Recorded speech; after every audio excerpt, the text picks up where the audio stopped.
This is Lord's Hill Baptist Church. The building was once part of the old lead mine workings that are here. When you turn around, you see the evidence.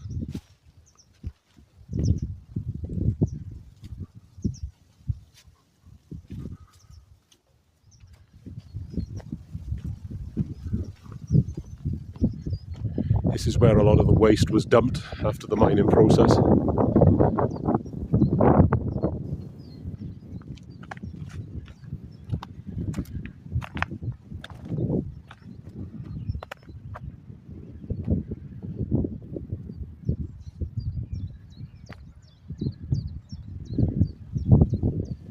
What I really love about it is everywhere you look around here, there's evidence of the old railway lines.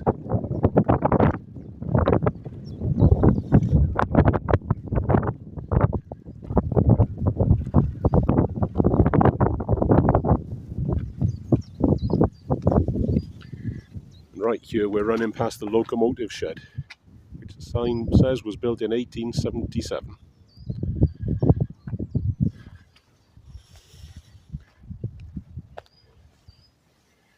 Looking at the tracks coming out of it, it would have joined this line here.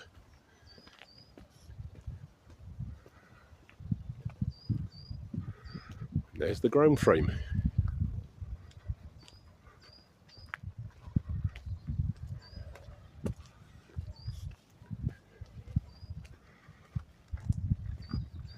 And there.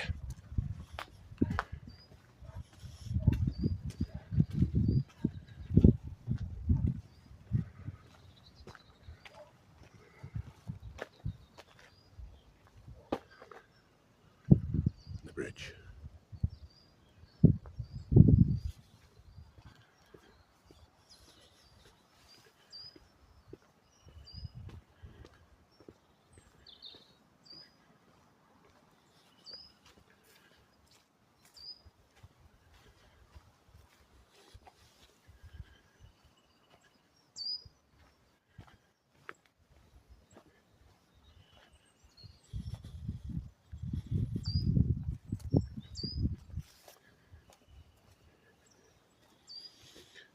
Walking past the old dock behind the locomotive shed.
In the centre is the roof of the engine shed, and beyond the frame in the distance is the roof of the church building.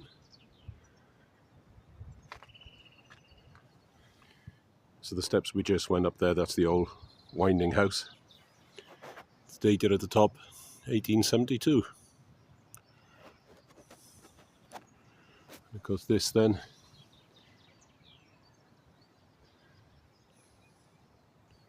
is where the shaft is even.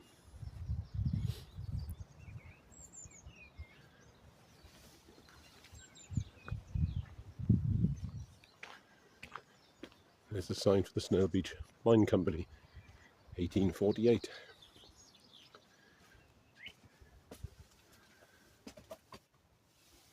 Can go down in there, but not today.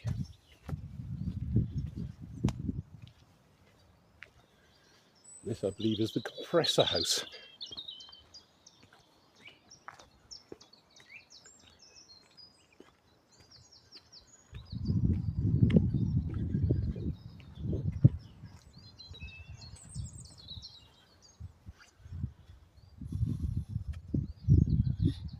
Huge stone bases there.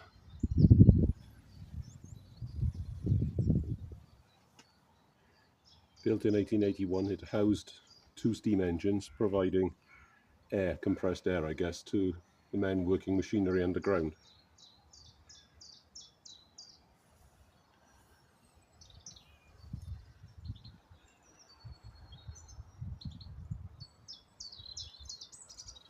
At the bottom of those steps is the remains of something that the gate was hung on at some point in the past.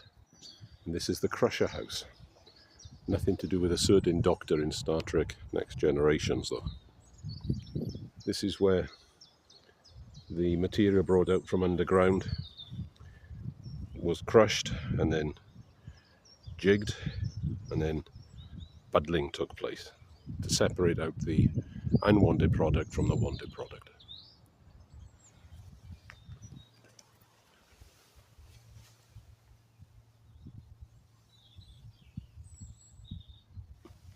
And always we're coming back to this tremendous view from this hillside. Down through the crushing house.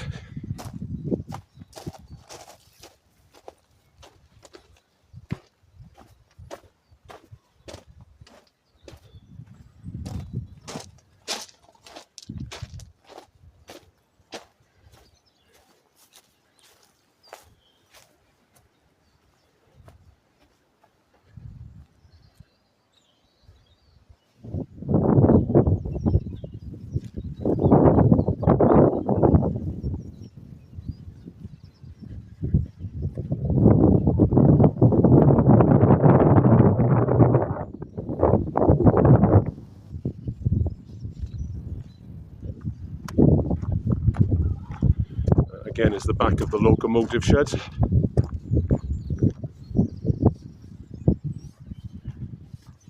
Just up there's the point where the locomotives merged onto the line from the shed, and you pick up some of that line again here.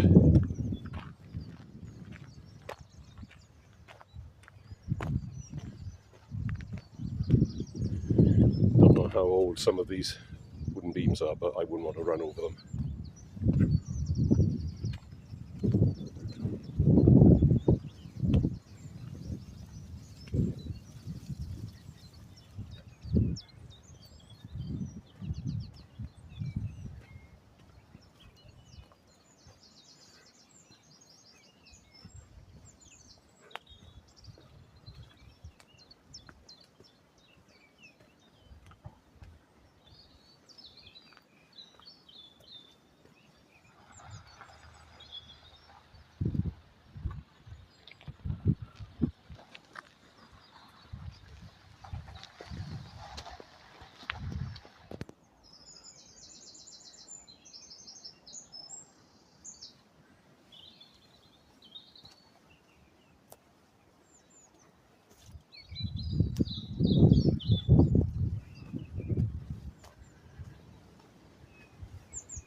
Here again we've got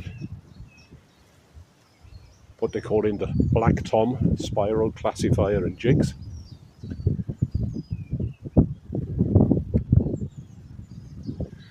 Jigs will be full of water, plungers moving up and down.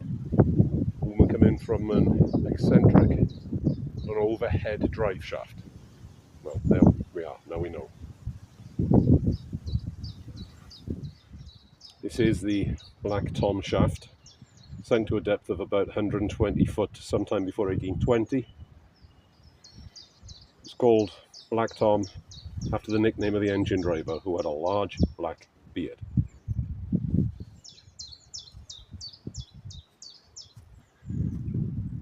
My guess is this must have been some sort of winding house.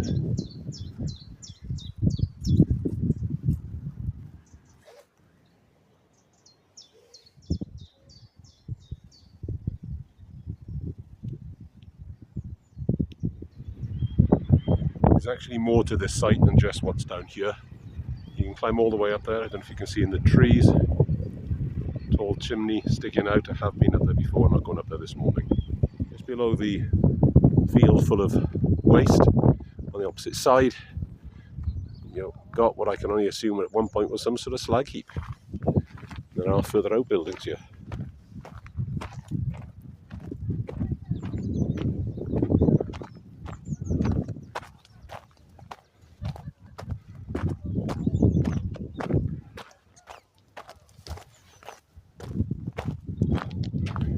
Morning.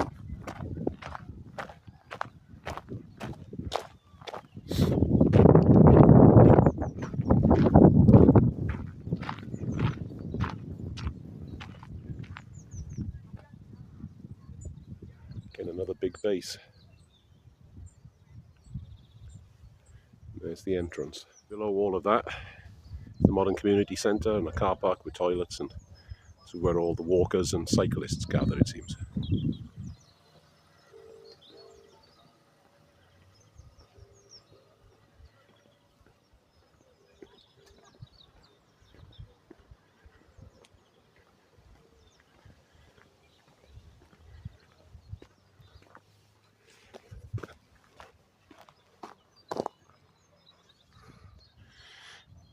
Just down there in front of that sign is an old ore wagon. South Wales would probably call it a dram, and I'll try and get a shot up of it in a moment without too many walkers around it.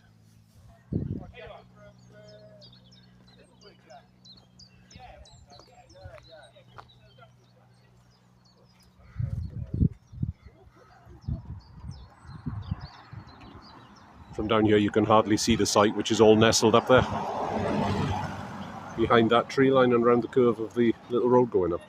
There's the car park at the bottom of the hill, seen from the edge of the locomotive shed. Let's see how far up here we can get.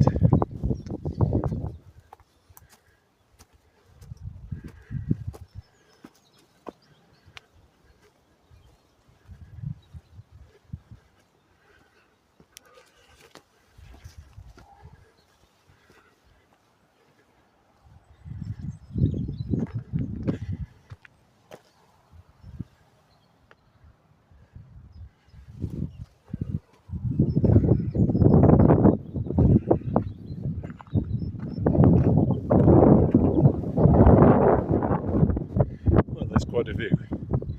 Down over to the roof of the church, past the waste and down to the car park community centre.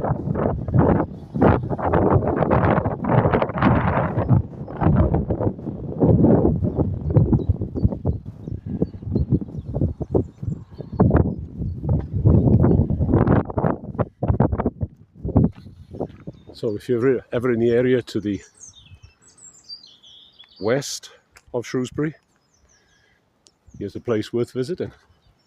Plenty to explore, fantastic walking, lots of history, and if you're here on a Sunday, or any of you got Shrewsbury Evangelical Church in Shrewsbury itself, you've got Lord's Hill Baptist Church, right here on the edge of the lead mine.